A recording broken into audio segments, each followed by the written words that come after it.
Saudara-saudariku yang dikasih dan mengasihi Tuhan Yesus, pada hari ini Sabtu tanggal 18 September 2021, hari biasa, pekan biasa ke-24. Menurut sabda kita dari Injil Suci menurut Lukas bab 8 ayat 4 sampai 15. Mari kita siapkan hati kita untuk mendengarkan sabdanya.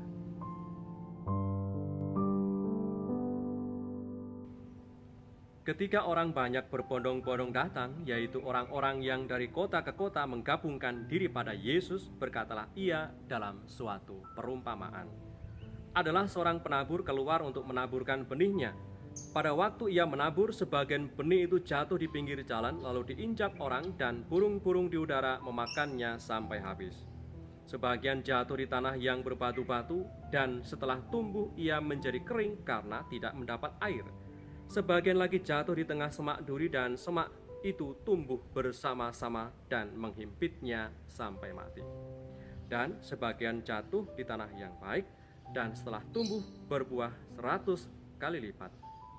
Setelah berkata demikian, Yesus berseru, "Siapa mempunyai telinga untuk mendengar, hendaklah ia mendengar." Murid-muridnya bertanya kepadanya, "Apa maksud perumpamaan itu?"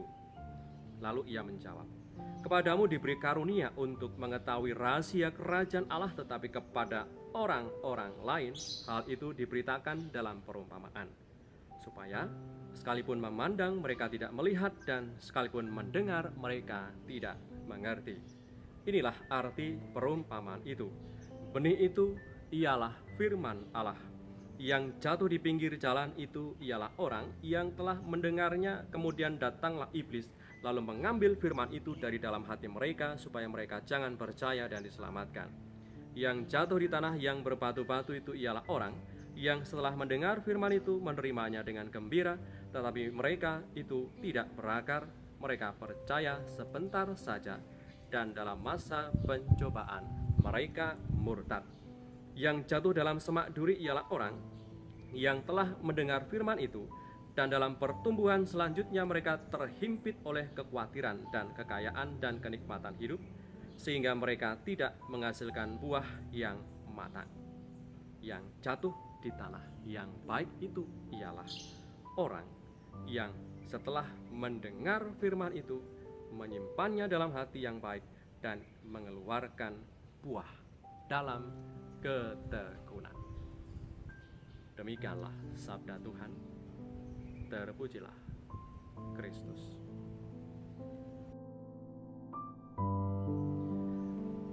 Saudara-saudariku yang dikasih dan mengasihi Tuhan, yang terberkati oleh karena mendengar sabda Tuhan, dikisahkan hari ini ketika sang penabur menaburkan benih di ladangnya, tidak semua benih jatuh di tanah yang baik.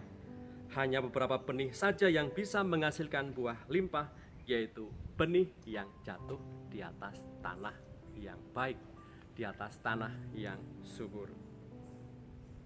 Saudara-saudariku yang terberkati, kita hidup di tengah dunia yang seringkali tidak bersahabat dan menakutkan, dengan ragam himpitan kepentingan, tekanan pekerjaan, dan kesulitan mengembangkan usaha.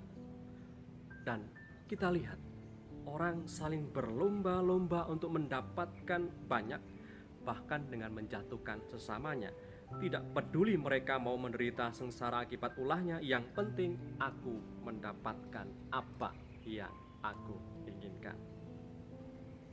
Benih, yaitu sabda Allah yang kita dengarkan perumpamaannya pada hari ini, pun tetap ditabur kepada semua orang di tengah dunia dengan ragam macam tanah, jenis tanah yang dimiliki oleh tiap orang yang ada di dunia ini.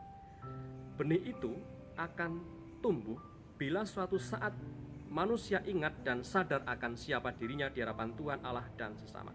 Di saat ia ingat sabda itu masih ada dalam dirinya, dan sadar bahwa Allah sebagai sang sumber sukacita, maka ia akan memelihara sabda, menumbuh kembangkannya dalam sikap dan tindakan yang berkenan di hati Allah, dan tentunya dalam sikap ketekunan menumbuh kembangkan benih-benih kerajaan Allah yaitu sabda Tuhan itu.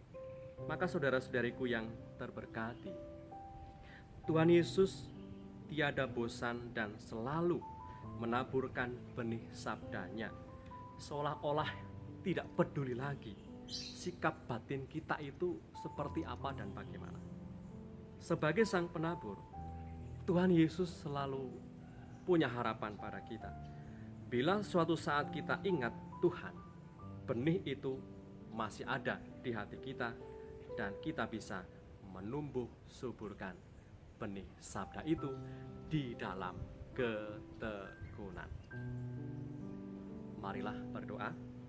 Dalam nama Bapa dan Putra dan Roh Kudus. Amin. Allah Bapa yang Maha Kasih, Engkau selalu peduli pada kami, kendati pun seringkali kami kurang peduli dan menaruh hati pada sapaan-Mu. Kami mohon berkat-Mu hari ini agar dapat mendengar sapaan-Mu dan berbuat sesuatu meskipun kecil, tapi dengan kasih yang besar kepadamu. Demi Kristus Tuhan dan pengantara kami, yang hidup dan berkuasa bersama Engkau dalam persekutuan Roh Kudus sepanjang segala masa. Amin. Berkat Allah yang Maha Kuasa turun atas kita semua, Bapa dan Putra dan Roh Kudus.